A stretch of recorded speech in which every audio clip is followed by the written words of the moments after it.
Hello दोस्तों, मैं गोविंद मालवीय आपका स्वागत करता हूं और आज हम चर्चा करने जा रहे हैं जलालुद्दीन मोहम्मद अकबर की। यह भारतीय इतिहास का वो टॉपिक है जो आपके एग्जाम में एक बहुत ही बड़ा मैटर कर सकता है क्या? डेफिनेटली जलालुद्दीन मोहम्मद अकबर से रिलेटेड क्वेश्चंस हमेशा एग्जाम में पुटअप किया जाता है, इसलिए इस टॉपिक के साथ आप अच्छे से थोड़ा सा देख लीजिएगा। और अगर आपने पिछला वीडियो नहीं देखा है तो क्रमबद्ध इतिहास का अध्ययन करना ही जरूरी है, तो सबसे पहले वो वीडियो देखिएगा, पिछले वाले वीडियोस, उसके बाद में हम इस वीडियो पर आ सकते हैं।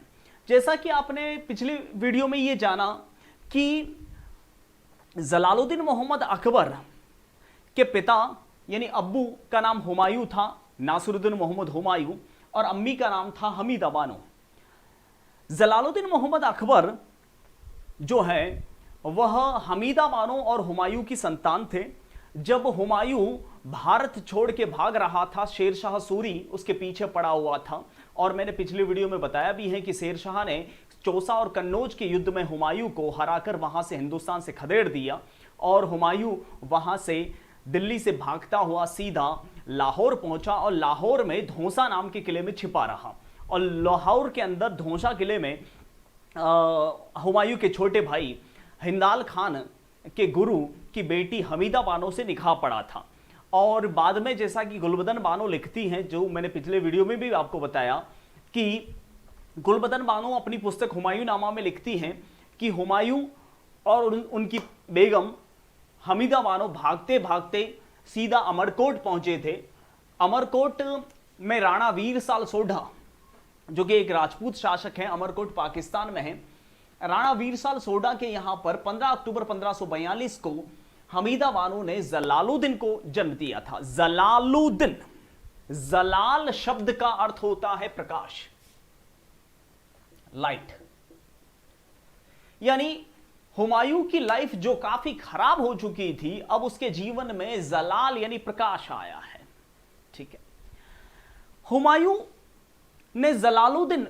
की बेगम हमीदा बानो ने जलालुद्दीन को जन्म दे दिया, और उसके बाद में हुमायूं चला गया था ईरान यानी फारस, और वहां के शाह तहमस्प की सहायता से वह बेरम खान को लेकर हिंदुस्तान वापस लौटा, और सर ए हिंद और मच्छीवाड़ा के युद्ध में शेरशाह सूरी के वंशज इस्लाम शाह सूर और आदिल शाह सूर को हराकर हुमायूं ने फिर से हिंदुस्तान की बादशाहत हासिल की थी।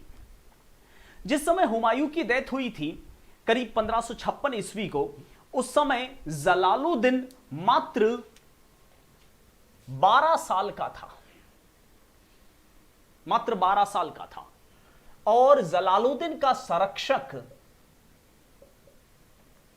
वही बेरम खान बना। यानी बेरम खान 12 साल के जलालुद्दीन का संरक्षक बना, यानी वास्तविक शासन एक तरह से बेरम खान के हाथों में ही था। जी हां, यह वही बेरम खान है जिसको फारस के शाह ताहमस्प ने हुमायूं के साथ हिंदुस्तान भेजा था। यह वही बेरम खान है जिसने सर ए हिंद और मच्छीवाड़ा के युद्ध में हुमायूं की सहायता करके हुमायूं को फिर से मुगल बादशाह बनाने में मदद की थी। अब थोड़ी सी और भी चर्चा कर लेते हैं। जलालुद्दीन मोहम्मद अकबर की अगर बेगमों की बात करूं तो सबसे बड़ी बेगम मानी जाती है रुकैया बानो, उसके बाद में मरियम उज़्ज़मानी। मरियम उज़्ज़मानी एक उपाधि है, ओरिजिनल नाम उनका हरका बाई था, जिन्हें रखा बाई भी कहते हैं, लेकिन कुछ कुछ लोगों ने फिल्मों के हिसाब से और सीरियलों के हिसाब से इन्हें जोधा बाई कहा है, जो सरासर गलत है। ऐतिहासिक तथ्य ये गलत है, मैं समझाऊंगा भी क्यों जोधा अकबर ये टाइटल फिल्म में मिला आपको और सीरियल में भी उसके बाद में चलता रहा। लेकिन वास्तव में अकबर की वाइफ का नाम जोधा नहीं है, हरका है। ये आमेर की राजकुमारी थी, कछवाहा खानदान से थी, आमेर के राजा भारमल की बेटी थी। कैसे किस प्रकार से जलालुद्दीन का इनसे निकाह हुआ, वो भी सारी चीजें मैं इस टॉपिक में समझाने वाला हूं। एक और बेगम थी सलीमा बानो। ये सलीमा बानो वास्तव में बेरम खान की विधवा है। जलालुद्दीन ने सलीमा बेगम, जो कि बेरम खान की विधवा थी, उससे दोबारा निकाह पड़ा था। ठीक है, जलालुद्दीन के अगर शहजादों की बात करूं तो सबसे बड़ा शहजादा था नूरुद्दीन सलीम खान, जो आने वाले समय में जहांगीर कहलाएगा। उसके बाद में था दानियाल और मुराद अली खान। अगर जलालुद्दीन की उपाधियों की चर्चा करें तो जलालुद्दीन की उपाधि थी अकबर ए आजम, पहली उपाधि। देखिए अकबर शब्द का अर्थ होता है महान। बहुत सारे लोग कहते हैं कि अकबर महान नहीं है। अरे भैया, अकबर शब्द का अर्थ ही महान है, तो क्या आप ये कहेंगे कि अकबर अकबर नहीं है? आप ये कह दीजिए कि जलालुद्दीन अकबर नहीं है, क्योंकि अकबर शब्द का अर्थ ही महान होता है।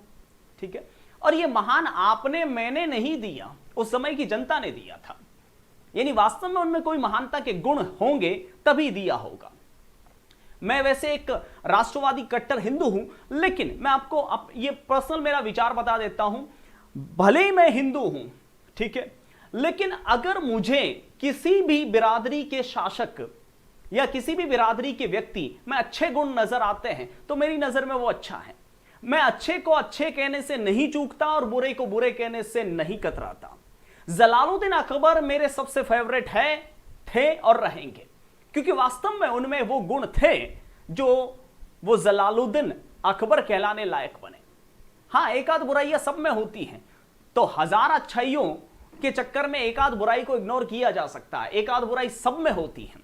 हिंदुस्तान में जितने भी हुक्मरान या शासक हुए, एक आध बुराई होती है, लेकिन आने वाला समय, इतिहास उसको एनालिसिस अपने हिसाब से करता है, उन अच्छाइयों को देखता है, न कि बुराइयों को देखता है। जलालुद्दीन अकबर, अकबर का अर्थ है महान। महान क्यों बने और क्यों वो महान थे, इनके बारे में भी मैं चर्चा करूंगा इस टॉपिक के अंदर।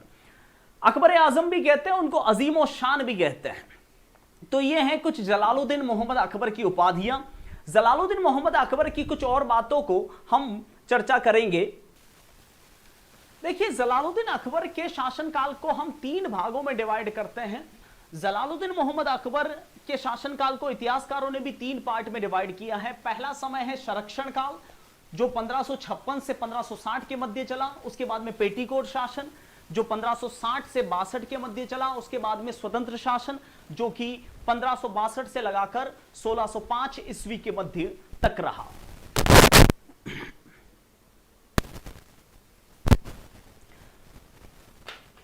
देखिए, संरक्षण काल में जलालुद्दीन मोहम्मद अकबर, अभी अभी कुछ देर पहले मैंने बताया कि जलालुद्दीन मात्र 12 साल के थे तब वह बादशाह बने थे। जलालुद्दीन मोहम्मद अकबर की जो ताजपोशी हुई थी, यानी एक तरह से राजतिलक हुआ था, वह हुआ था कलानौर। कलानौर पंजाब में एक जगह है, वहां पर हुआ था।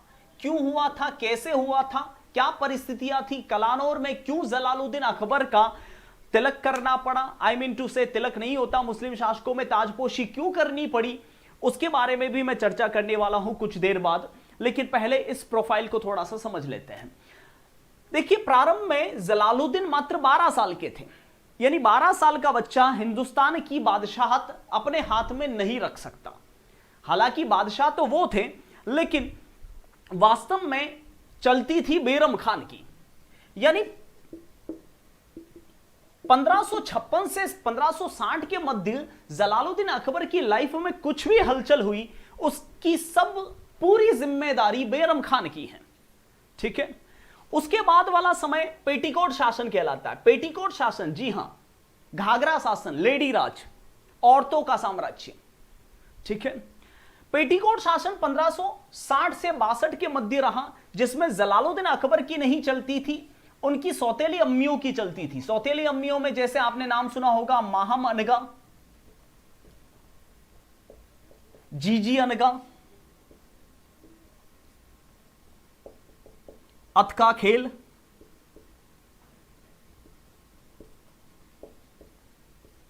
और उनके छिछोरे बदमाश छोरे अधम खान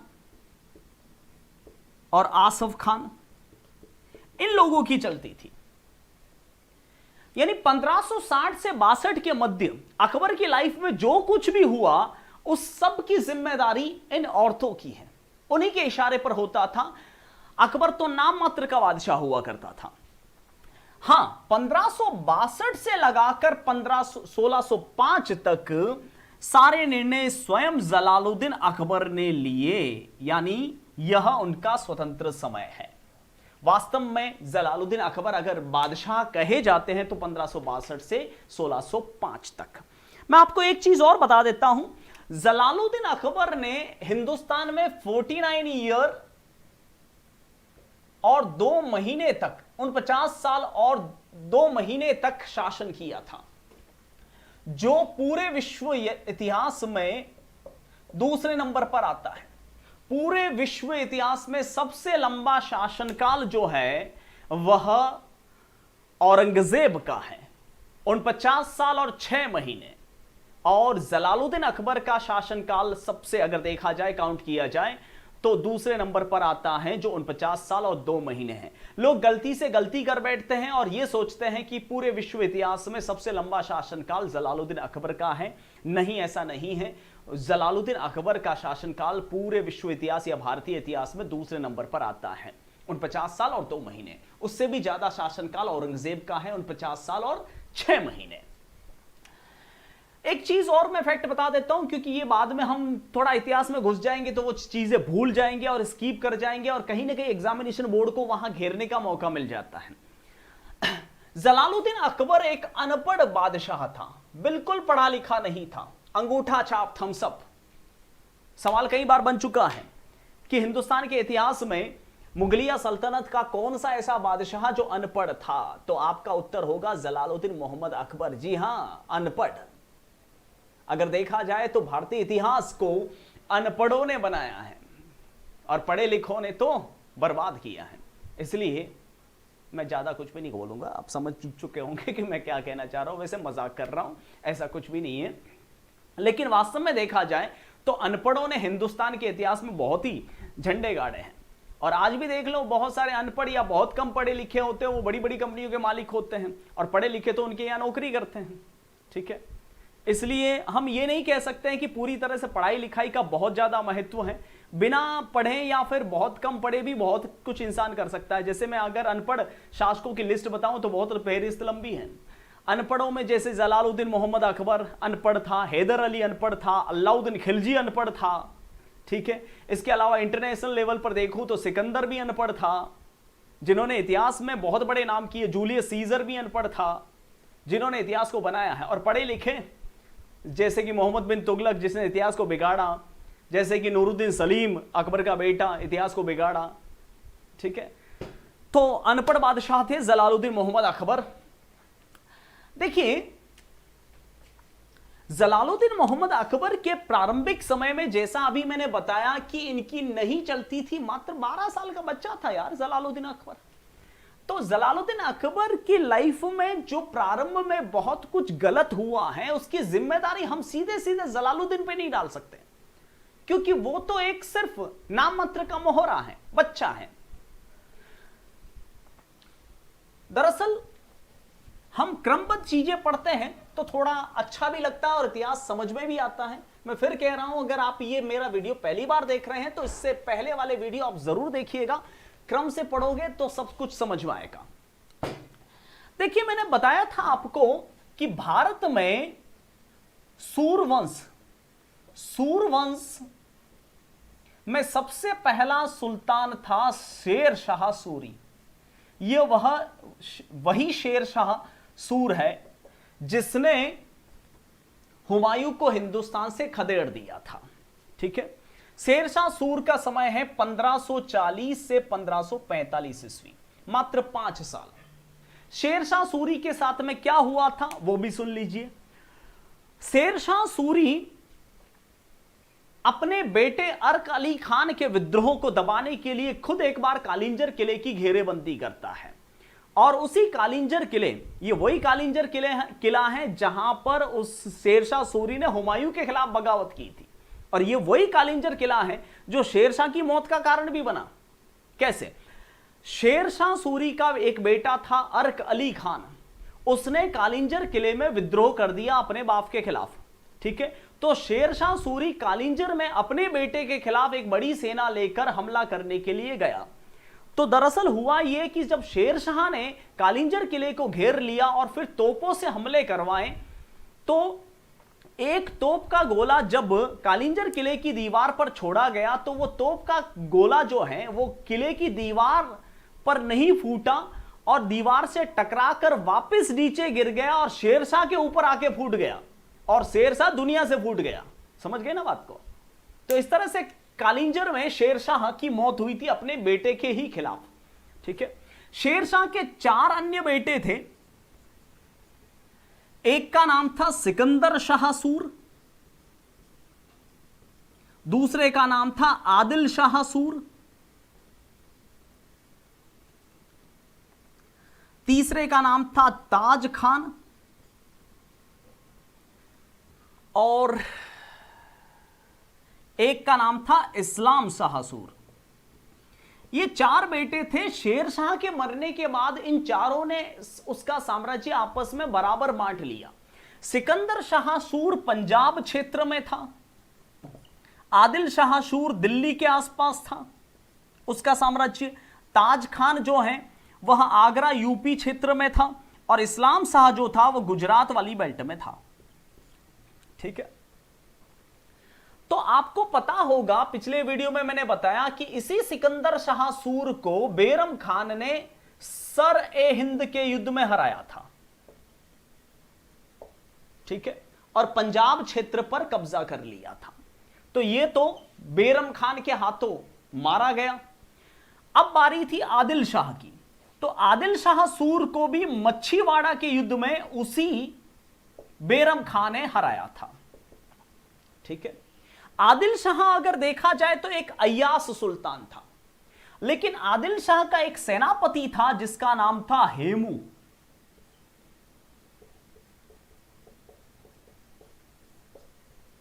अब आगे वाली स्टोरी सुनिएगा।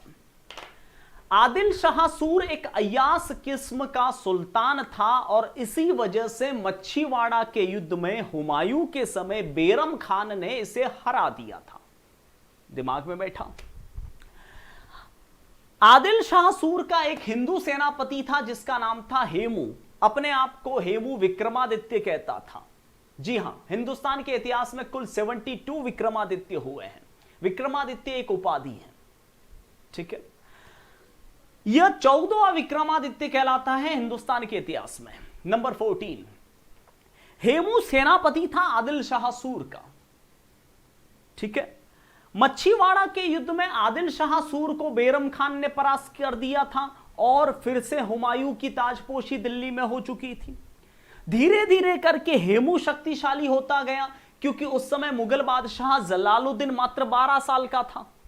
तो हेमू ने क्या किया, एक बहुत बड़ी सेना इकट्ठी कर ली, हाथी सेना, और उसने खुले शब्दों में चेतावनी दे दी जलालुद्दीन और बैरम खान को कि वो हिंदुस्तान छोड़ के भाग जाए, नहीं तो हाथियों के पैरों तले उसकी चटनी बना देगा।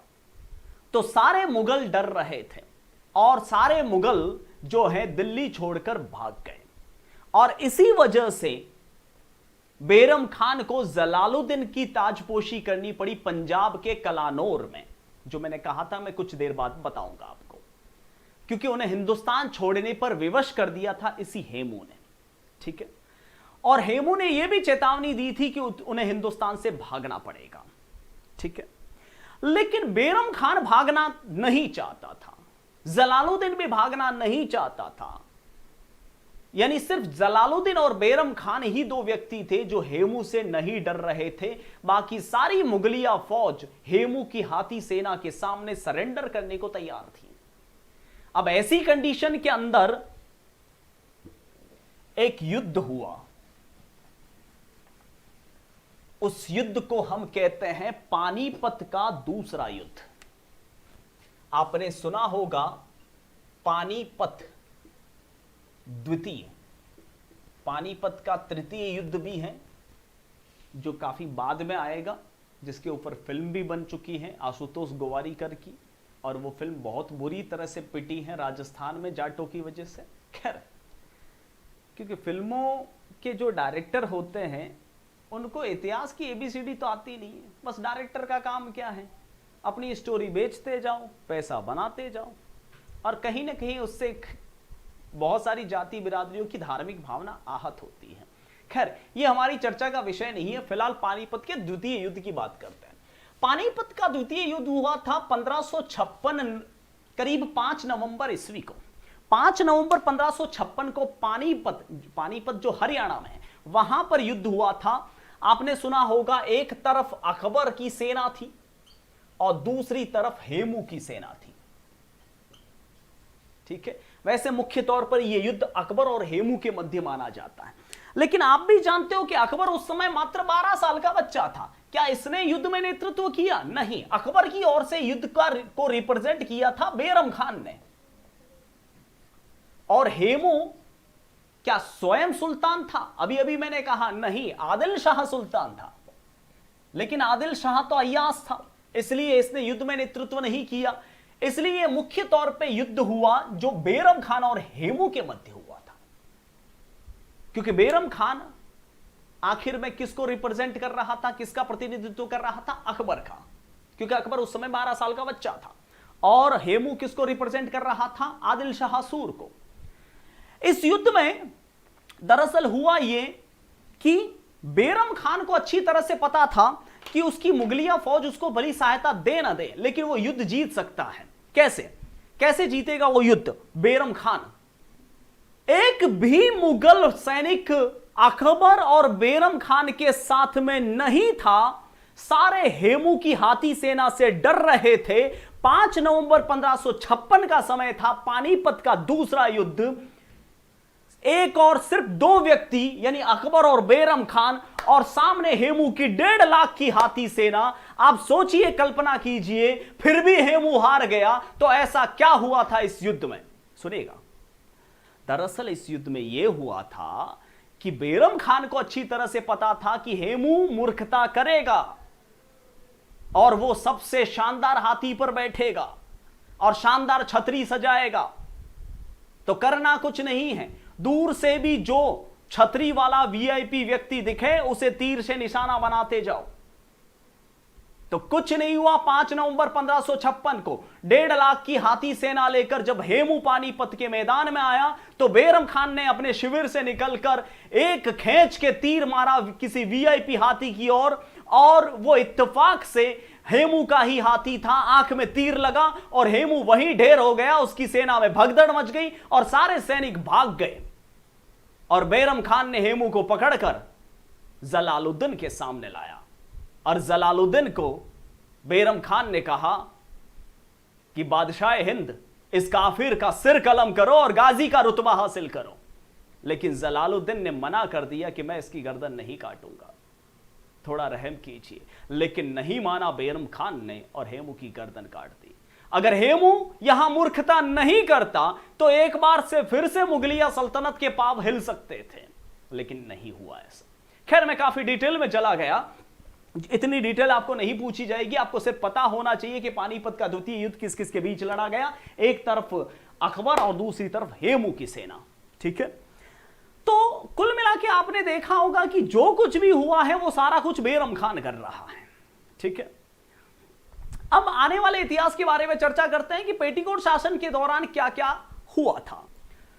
देखिए तो दोस्तों, उसके बाद में हम जलालुद्दीन मोहम्मद अकबर के अन्य युद्धों के बारे में भी चर्चा कर लेते हैं, जो राजनीतिक जीवन से जुड़े हुए मुद्दे आपके एग्जाम का मैटर भी बन सकते हैं। उसके बाद में अगर महत्वपूर्ण युद्धों की चर्चा करें, हालांकि मैं हर युद्ध को बारीकी से बता सकता हूं, लेकिन इतना आपके कोई काम आएगा नहीं, इसलिए हम कोशिश करते हैं कि ओरिएंटेड एग्जाम चले, जिससे हमारा गोला बबल राइट हो। बाकी कुछ उद्देश्य नहीं है, स्टोरियां तो बहुत हैं हर युद्ध के बारे में। उसके बाद में जलालुद्दीन की महत्वपूर्ण विजय थी मालवा की। हालांकि इस युद्ध में भी, मालवा मध्य प्रदेश के अंदर, इस युद्ध में भी जलालुद्दीन अकबर का कोई योगदान नहीं है, कोई रोल नहीं है। यह विजय हासिल की गई थी 1562 ईस्वी में मालवा के सुल्तान बाज बहादुर के खिलाफ।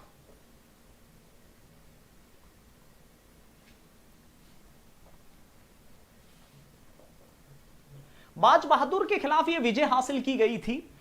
दरअसल हुआ यह था कि जलालुद्दीन अकबर का एक सौतेला भाई था आसफ खान, अधम खान। वो बड़ा ही छिछोरा किस्म का इंसान था। ये महामनगा का बेटा था। आपने जोधा अकबर मूवी देखी भी होगी। बहुत ही बदमाश और अय्यास किस्म का था यह सौतेला भाई। और ये महामनगा और जीजी अनगा अपने ढाई चावल की खिचड़ी अलग से पकाते थे, जलालुद्दीन के बचपने का और उनकी कम आयु का काफी फायदा उठाते थे। तो अधम खान ने क्या किया कि मालवा का सुल्तान था बाज बहादुर, उसकी एक बेगम थी जिसका नाम था रानी रूपमती। ये रानी रूपमती कहते हैं कि काफी सुंदर थी। उसको हासिल करना चाहता था वो छिछोरा आदम खान, तो इस कारण से उसने मालवा पर आक्रमण कर दिया था। हालांकि रानी रूपमती, देखिए ये रानी रूपमती कहते हैं कि पूरे विश्व इतिहास में बहुत ही सुंदर थी।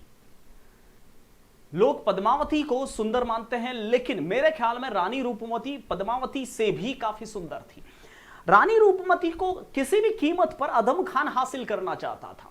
तो दरअसल रानी रूपमती ने मांडू, जो कि मालवा की राजधानी थी, इसको मांडू विजय भी कह सकते हैं, तो मांडू के महलों के अंदर रानी रूपमती ने महल से कूदकर आत्महत्या कर ली और बाज बहादुर अपना राज्य छोड़कर दक्षिण भारत भाग गया था। तो जलालुद्दीन अकबर की लाइफ के ऊपर यह कलंक भी है। हालांकि यह कलंक है, लेकिन यह काम जलालुद्दीन का नहीं है। आप सोचिए, ये सारे काम उन छिछोरों के हैं, बदमाश के हैं, जिसमें जलालुद्दीन बेचारे का कोई रोल नहीं है। उसके बाद में एक और वाकयात हुआ, राजपूताना के साथ संबंध स्थापित किए गए। राजपूताना राजस्थान को कहते हैं। राजस्थान में आमेर रियासत के साथ वैवाहिक संबंध,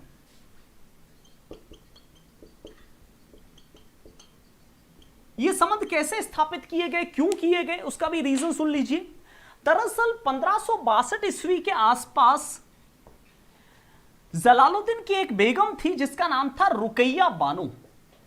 रुकैया बानो के कोई औलाद नहीं थी, इसलिए जलालुद्दीन और रुकैया बानो दोनों मियां बीवी अपने गुरु सेखू बाबा के पास पहुंचे। सेखू बाबा कहते थे ये दोनों, रुकैया बानो और जलालुद्दीन, वास्तव में इनका नाम है शेख सलीम चिश्ती। इनके पास पहुंचे, क्यों पहुंचे? क्योंकि रुकैया बानो के कोई औलाद नहीं थी और जलालुद्दीन चाह रहे थे कि उन्हें औलाद नसीब हो, उनके शहजादा हो। तो दोनों अपने गुरु सेखू बाबा के पास पहुंचे, शेख सलीम चिश्ती के पास, और शेख सलीम चिश्ती ने कहा कि बादशाह, संतान देना नहीं देना खुदा के बस में है, मेरे बस में नहीं है। आप एक काम कीजिए, दोनों मियां बीवी, बेगम और शौहर, दोनों पैदल अजमेर शरीफ जाइए और मेरे पीर यानी मेरे गुरु ख्वाजा मोइनुद्दीन चिश्ती की दरगाह पर मत्था टेकाइए। अगर खुदा ने चाहा तो आपको औलाद जरूर नसीब होगी। तो दोनों मियां बीवी अपने गुरु सेखू बाबा के कहने पर आगरे से पैदल अजमेर शरीफ की तरफ निकले थे। पैदल, जिसे अकबर की अजमेर जियारत कहा जाता है। जब ये निकले थे तो उस समय आमेर का राजा भारमल अपने 10 बेटे, 3 पोते और 1 बेटी लेकर बादशाह जलालुद्दीन की अगवानी करने के लिए सांगानेर पहुंचा। सांगानेर वर्तमान जयपुर के पास राजस्थान में है। सांगानेर पहुंचा और सांगानेर में 20 जनवरी 1562 ईस्वी के दिन अपने 10 बेटे, जिसमें भगवान दास, जगदीश कछवा, तेजकरण जैसे नाम थे, और 3 पोते, जिसमें एक मानसिंह था, एक महासिंह था, एक भाऊ सिंह था, और एक पुत्री हरकाबाई, जो कुछ देर पहले मैंने आपको बताई थी, इनको लेकर अकबर की सेवा में हाजिर हुआ। और राजा भारमल ने स्वेच्छा से कहा जलालुद्दीन को कि इनको आपकी सेवा में रख लीजिए। जलालुद्दीन ने कहा कि राजा भारमल, आपके पुत्रों और पोतों को तो मैं सेवा में रख लूं, लेकिन आपकी पुत्री का क्या करूं? दासी तो नहीं बना सकता। वैसे मैं अजमेर शरीफ जा रहा हूं, खुदा जैसा आदेश करेंगे, ख्वाजा जैसा आदेश करेंगे, वैसा मैं कर लूंगा। तो अजमेर से शरीफ पे मत्था टेकने के बाद जलालुद्दीन वापस आगरे लौट रहे थे। तो आगरे लौटते वक्त जलालुद्दीन ने राजा भारमल के पास संदेशा भिजवाया कि राजा भारमल, अगर आपको आपत्ति ना हो तो मैं आपकी पुत्री हरका से निकाह पढ़ना चाहता हूं। देखिए, कोई दबाव नहीं बनाया गया था भारमल पर कि अगर राजा आपको आपत्ति ना हो तो मैं आपकी पुत्री हरका से निकाह पढ़ना चाहता हूं। जलालुद्दीन के इस प्रस्ताव पर राजा भारमल इतना खुश हुआ कि 6 फरवरी 1562 ईस्वी के दिन स्वयं सांभर में, राजस्थान के सांभर में, उसने स्वयं मंडप सजाया और मंडप सजाकर खुशी खुशी जलालुद्दीन के साथ हरका का निकाह पढ़वाया गया। हालांकि उस रिश्ते से हरका नाराज थी, खिलाफ थी, लेकिन जलालुद्दीन की महानता देखिए कि हरका पे कोई दबाव नहीं डाला गया कि वो इस्लाम कबूल करे। इवन हरका बाई, जिसे आप लोग तथाकथित जोधाबाई कहते हो, वह हिंदू रीति नीति से पूजा पाठ करती थी। बाकी आप दूसरे मुस्लिम शासकों को देख लो, उन्होंने जबरदस्ती सबसे इस्लाम कबूल करवाया है। जलालुद्दीन स्वयं हरका के प्रभाव में आकर अपने मस्तक पर तिलक लगाता था। आप मुझे जरा बताइए किस हिंदू ने टोपी धारण की हो या ईद की सेवैया खाई हो? सैल्यूट है जलालुद्दीन अकबर को। क्यों? क्योंकि वो एक धर्म सहिष्णु बादशाह था, हिंदुस्तान को अपनी जनता समझता था, अपनी संतान समझता था। वास्तव में वो अकबर कहलाने लायक है। खैर, तो आमेर के साथ में संबंध स्थापित किए और आमेर की राजकुमारी भारमल की पुत्री हरकाबाई से निकाह पढ़ा। उसके बाद में जलालुद्दीन ने गोंडवाना पर आक्रमण किया। हालांकि यह आक्रमण भी जलालुद्दीन ने नहीं किया था। गोंडवाना पड़ता है मध्य प्रदेश में, अमरकंटका भी कह सकते हैं इसे। अमरकंटका में एक शासक था दलपत सिंह चंदेल, चंदेल राजपूत था। दलपत सिंह चंदेल की एक रानी थी, बहुत ही वीर और बहादुर रानी थी, जिसे रानी दुर्गावती कहते हैं। रानी दुर्गावती के खिलाफ आसफ खान ने आक्रमण किया था। हालांकि इसमें अकबर का भी कोई रोल नहीं था। आपने बहुत सुना होगा झांसी की रानी कि खूब लड़ी वो तो मर्दानी झांसी वाली रानी थी, लेकिन आज मैं ये कहूंगा कि खूब लड़ी वो तो मर्दानी दुर्गावती थी, क्योंकि रानी दुर्गावती इतनी भयंकर और खतरनाक रानी थी, जिसने अपने पति दलपत सिंह चंदेल के मरने के बाद अपने एक पुत्र जिसका नाम था वीर नारायण, उसको वह अमरकंटका का शासन सौंपना चाहती थी, लेकिन मुगल मान नहीं रहे थे, इसलिए अकेले भिड़ पड़ी थी मुगल सेना से और करीब 15 से 2000 मुगल सैनिकों का संहार किया था और लड़ते लड़ते शहीद भी हुई थी। उसके बाद में जलालुद्दीन ने आक्रमण किया था। नेक्स्ट महत्वपूर्ण अगर विजय की बात करें तो चित्तौड़ विजय में जलालुद्दीन ने 1567-68 ईस्वी के आसपास आक्रमण किया था। 25 फरवरी 1568 को चित्तौड़ किला जीत लिया था। उस समय चित्तौड़ के यानी मेवाड़ के उदयपुर के महाराणा थे महाराणा उदय सिंह जी। हालांकि वो तो गोगुंदा की पहाड़ियों में चले गए थे, लेकिन उनके भयंकर सेनापति जयमल और फत्ता शहीद हुए थे। जयमल और फत्ता कहते हैं कि इनका सिर भी कट गया था, लेकिन धड़ के साथ ये मुगलिया सेना का सामना कर रहे थे।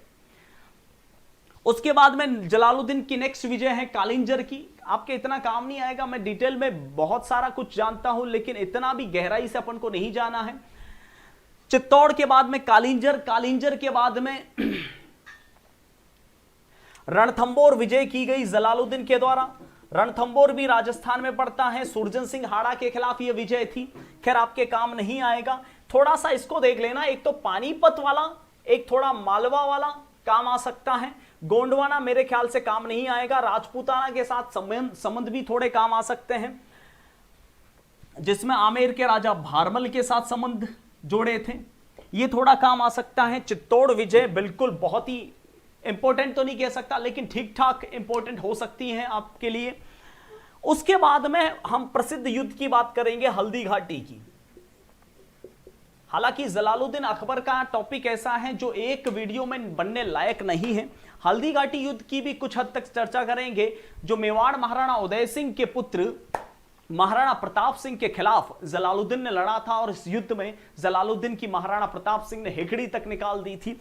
सारा कुछ एक एक लाइव तो नहीं देख पाएंगे, हालांकि मैं तो सब कुछ बता सकता हूं, लेकिन हम मोटे तौर पर चर्चा जरूर करेंगे, लेकिन अगले वीडियो में ही हो पाएगी, क्योंकि जलालुद्दीन एक वीडियो का टॉपिक नहीं है। फिलहाल के लिए जय हिंद, वंदे मातरम, थैंक यू।